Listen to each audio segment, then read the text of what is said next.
하늘 아래 그 무엇으로도 대신할 수 없는 존재. 바로 자식일 겁니다. 여기 별 두 개를 어깨에 짊어진 뼛속까지 군인인 아버지 박정혁 소장이 있었습니다. 그에게는 눈에 넣어도 아프지 않을 하나뿐인 아들이 있었죠. 그런데 정말 청천벽력 같은 소식이 들려옵니다. 특수부대에 입대한 아들이 싸늘한 주검이 되어 돌아온 겁니다. 온몸이 피멍투성이인 아들의 마지막 모습을 본 아버지의 심정은 어땠을까요?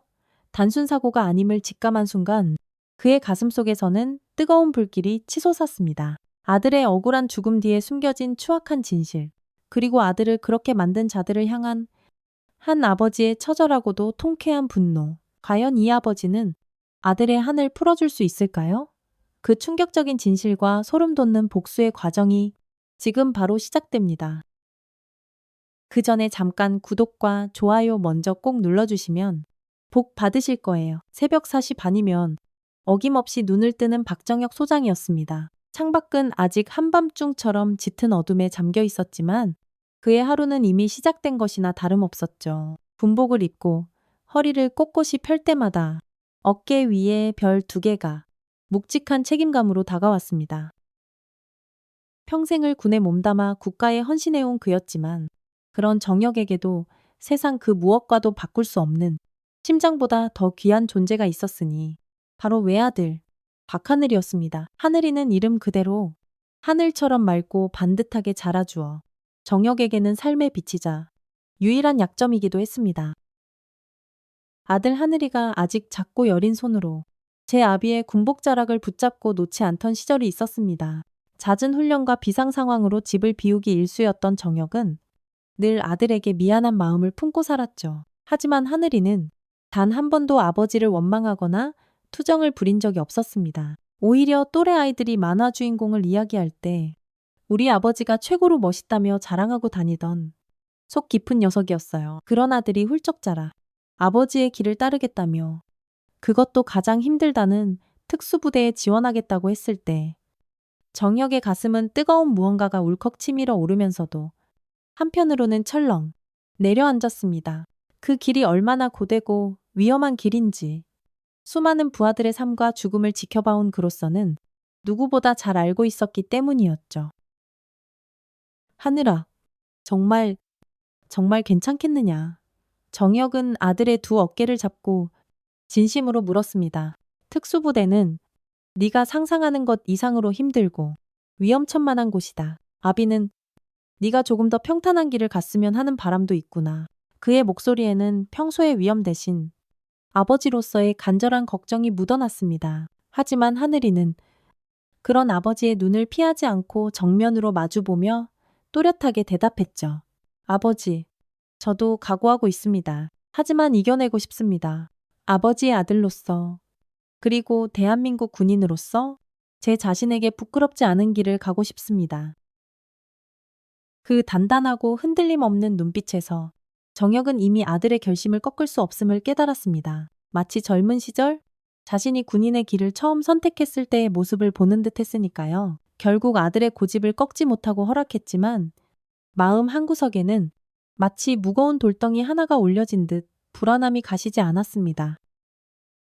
그렇게 하늘이는 뜨거운 여름 햇살 아래 아버지의 걱정을 뒤로하고 특수부대 훈련소로 향했습니다. 그 뒷모습을 한참이나 바라보던 정혁의 눈시울은 붉게 젖어 있었죠. 하늘이가 입소하고 처음 몇 주 동안은 훈련소에서 붙여오는 아들의 편지가 유일한 낙이었습니다. 서툰 글씨로 꾹꾹 눌러 쓴 편지에는 낯선 환경과 고된 훈련에 대한 긴장감과 함께 새로운 동기들과의 이야기, 그리고 아버지를 향한 존경과 다짐이 담겨 있었죠.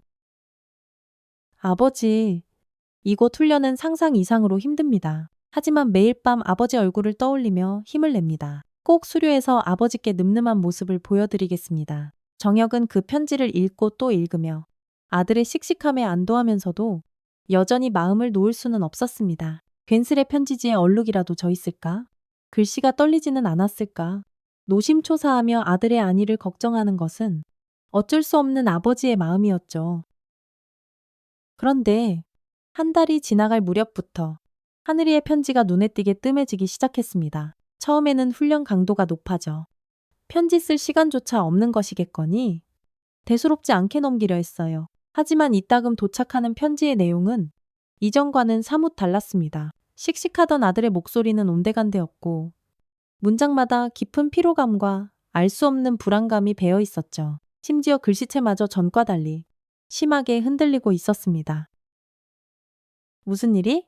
있는 것이 분명하다. 정혁의 가슴 속에 불길한 예감이 독버섯처럼 피어오르기 시작했습니다. 직접 찾아가 볼까도 수십 번 생각했지만 아들의 훈련에 방해가 될까?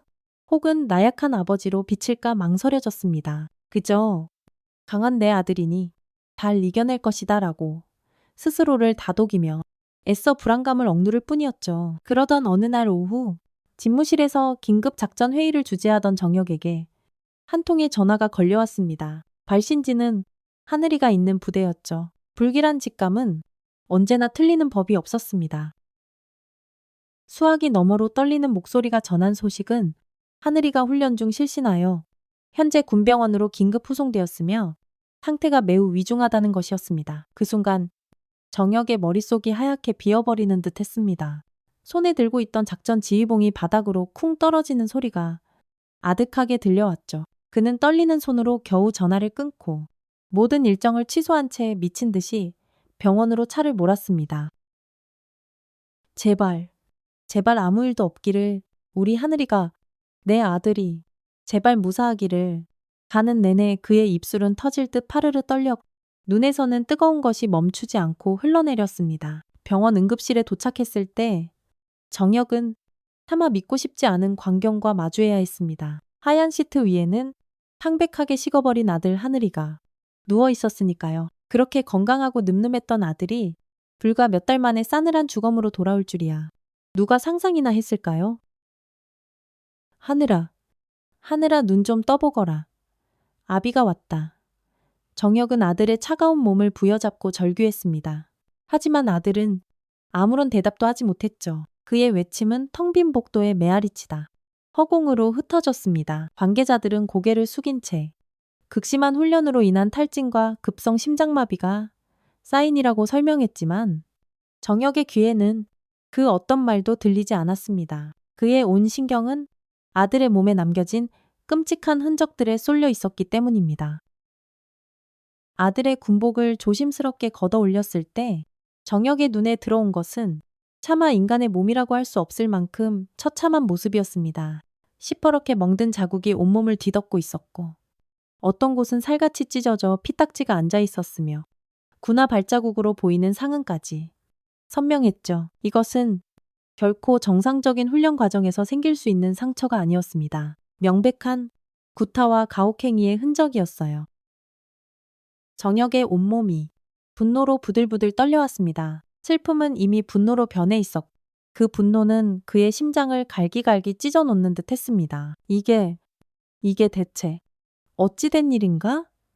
내 아들 몸에 이 상처들은 다 뭐냐고 말해봐. 어서. 정혁은 담당 군의관과 부대 간부들의 멱살이라도 잡을 심정으로 포효했습니다. 하지만 그들은 당황하며 서로 눈치만 볼 뿐 제대로 된 답변조차 내놓지 못했죠. 그들의 비겁한 침묵 속에서 정혁은 아들의 죽음 뒤에 거대한 음모와 추악한 진실이 숨겨져 있음을 직감했습니다. 그는 차갑게 식어버린 아들의 손을 잡고 피눈물을 삼키며 맹세했습니다.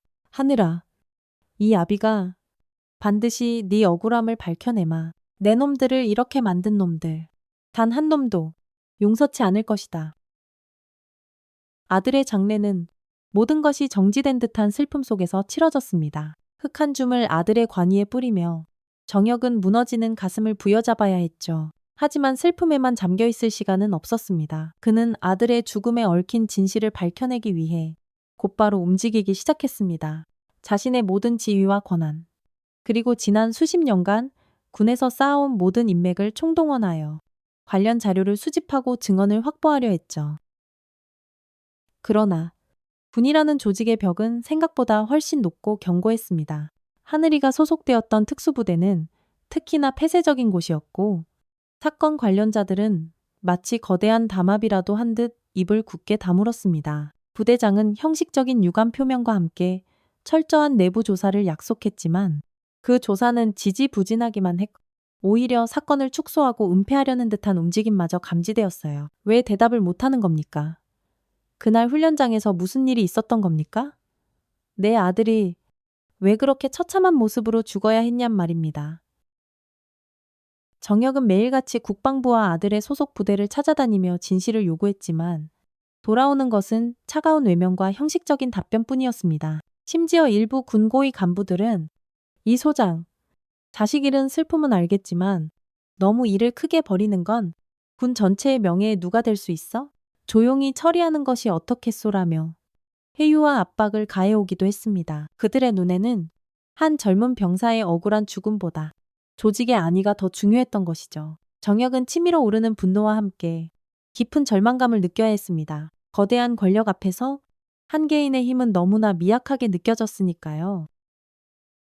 밤마다 꿈속에 나타나는 아들의 피투성이 모습은 그를 잠 못 들게 했고 아버지, 너무 추워요. 너무 아파요. 라는 환청은 그의 심장을 난도질했습니다.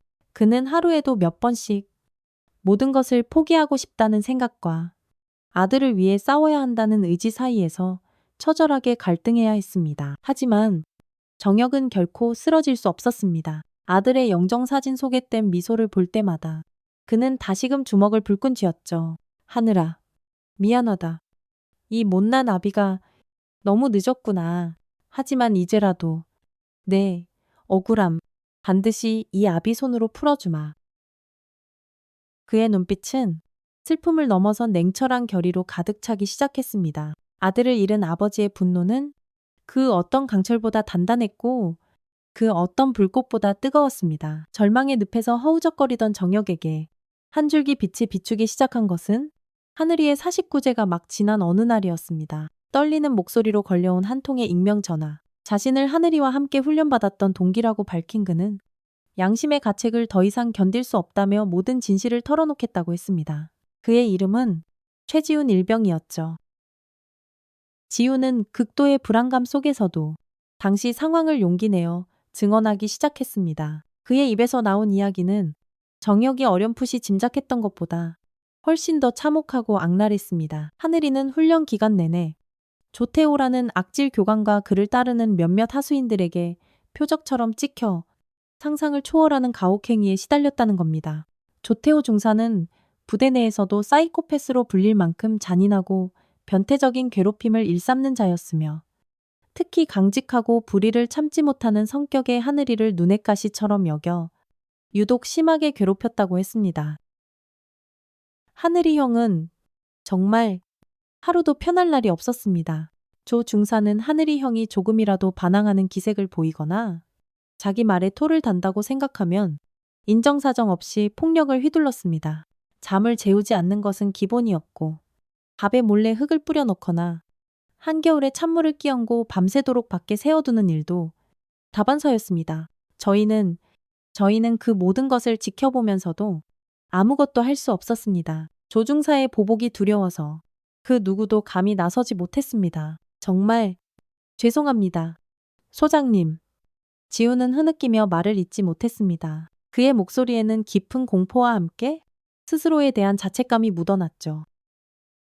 그리고 그는 조 중사 일당이 하늘이를 집단으로 구타하는 장면을 몰래 촬영한 영상 파일과 하늘이의 몸에 남은 상처들을 찍은 사진 몇 장을 가지고 있다고 했습니다. 그것은 사건의 진실을 밝힐 수 있는 그야말로 스모킹건이었습니다. 정혁은 지훈에게 반드시 그의 신변을 보호해주겠다고 약속하고 떨리는 손으로 그 증거 자료들을 건네받았습니다. 파일을 열어본 정혁의 눈앞에는 지옥도가 펼쳐졌습니다.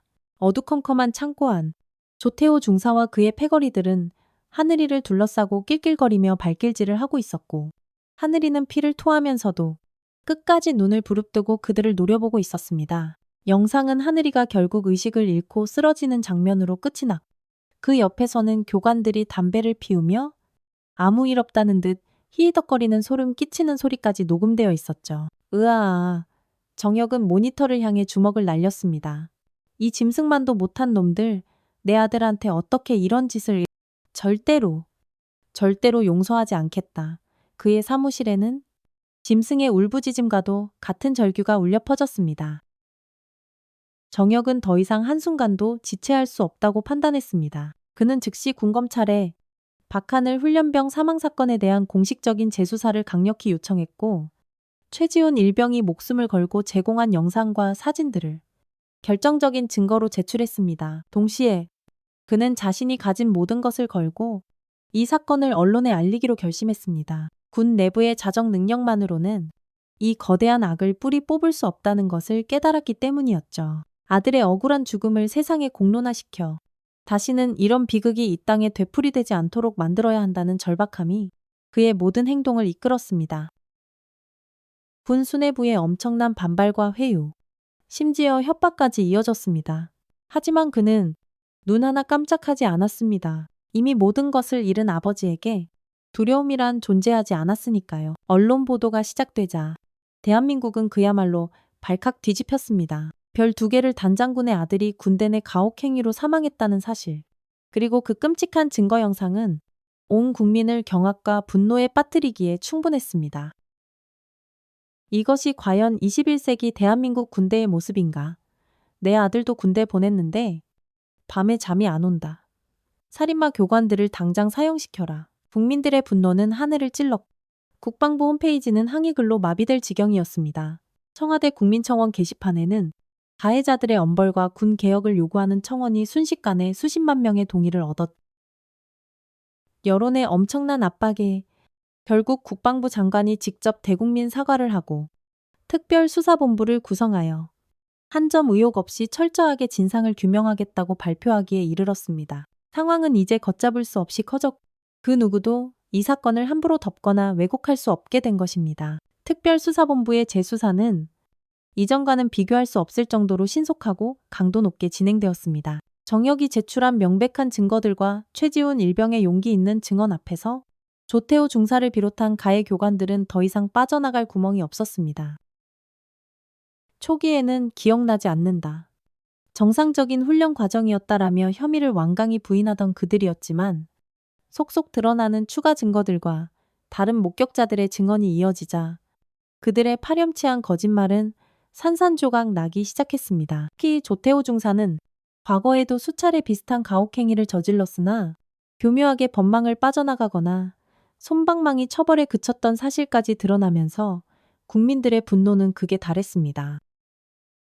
그는 이번에도 어떻게든 책임을 회피하기 위해 부대 내 다른 간부들에게 박정혁의 아들 죽음을 빌미로 군을 흔들려 한다. 절대 협조하지 말라는 식으로 거짓 정보를 퍼뜨리거나 심지어 야밤에 정혁의 집 근처를 배회하며 무언의 압력을 가하는 등 비열한 작태를 서슴지 않았습니다. 어느 날 밤 정혁은 조태호로부터 직접 전화를 받았습니다. 그의 목소리는 예상외로 차분했지만 그 안에 숨겨진 교활함과 악의는 고스란히 느껴졌죠. 박정혁 소장님, 아니, 이제는 그냥 박정혁 씨라고 불러야 하나. 어쨌든 하늘이 일은 참 안타깝게 됐습니다. 하지만 이미 엎질러진 물 아닙니까? 죽은 아들이 살아 돌아오는 것도 아니고 제가 할 수 있는 한 최대한의 성의를 보이겠습니다. 조용히 넘어가 주시면 하늘이 제가 책임지겠습니다. 어떠십니까? 그 역겨운 제안에 정혁은 온몸의 피가 거꾸로 솟는 듯한 분노를 느꼈습니다. 하지만 그는 최대한 감정을 억누르며 차갑게 대답했죠. 조태호, 내 놈의 그 더러운 주둥이로 내 아들 이름을 함부로 올리지 마라. 내 놈이 내 아들에게 저지른 짓은 1000번을 죽어도 용서받지 못할 것이다. 돈 그깟 돈으로 내 아들의 목숨값을 흥정하려 들어 내 놈은 인간이기를 포기한 짐승에 불과하다. 법의 심판을 달게 받아라. 그리고 지옥에서 내 아들에게 무릎 꿇고 사죄하게 될 날을 기다려라. 정혁의 목소리는 얼음장처럼 차가웠지만 그 안에는 화산처럼 들끓는 분노가 담겨 있었습니다. 전화기 너머로 조태호의 거친 숨소리가 들려왔고 그는 아무 대답 없이 전화를 끊어버렸습니다. 그 순간 조태호는 자신의 앞에 놓인 것이 벼랑 끝이라는 것을 어렴풋이나마 직감했을 겁니다.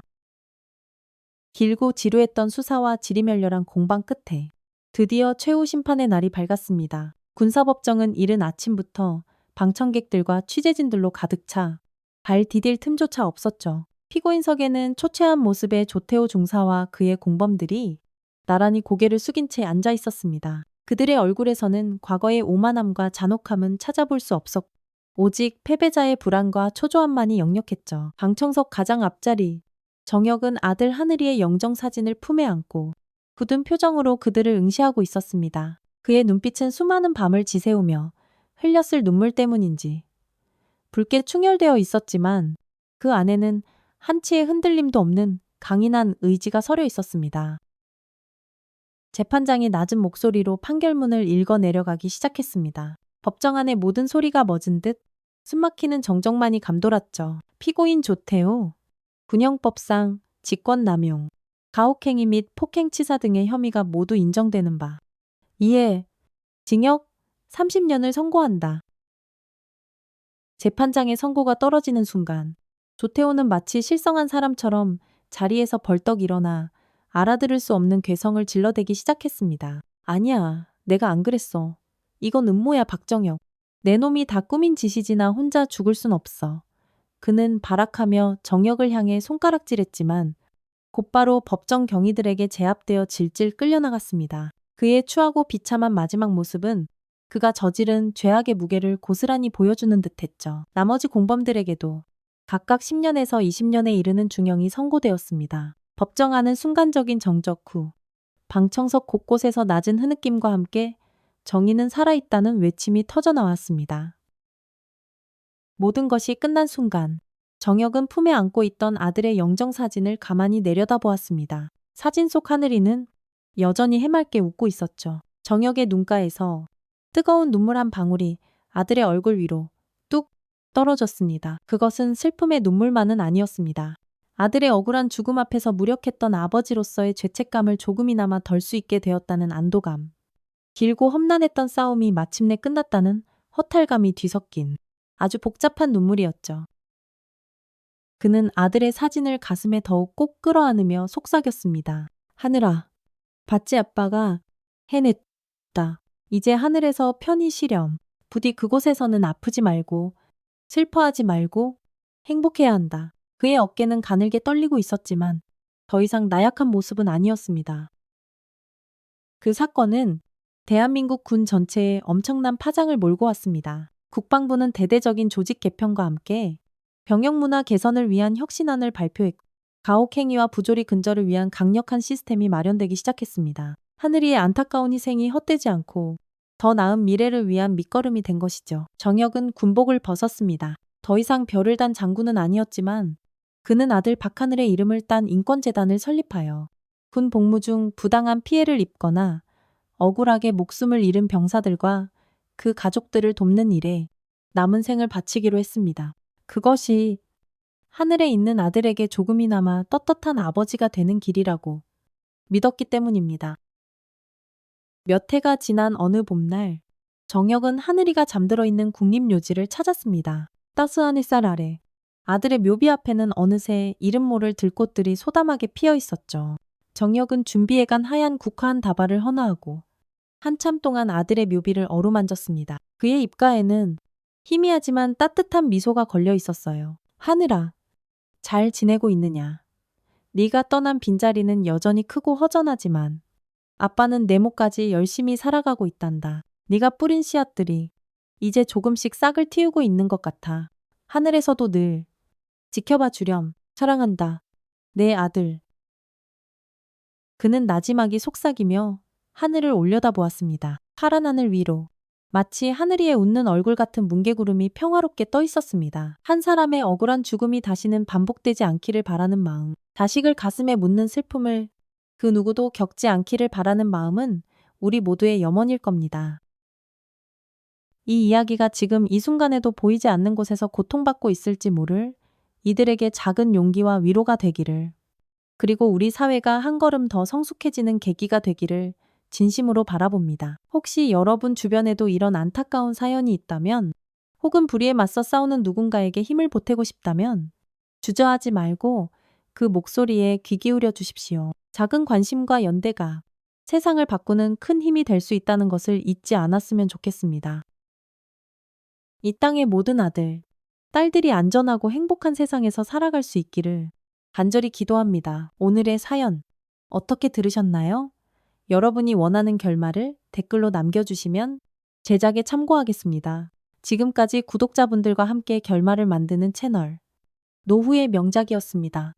오늘도 귀한 시간 내어주시고 끝까지 시청해주신 구독자 여러분, 진심으로 감사드립니다. 그리고 사랑합니다.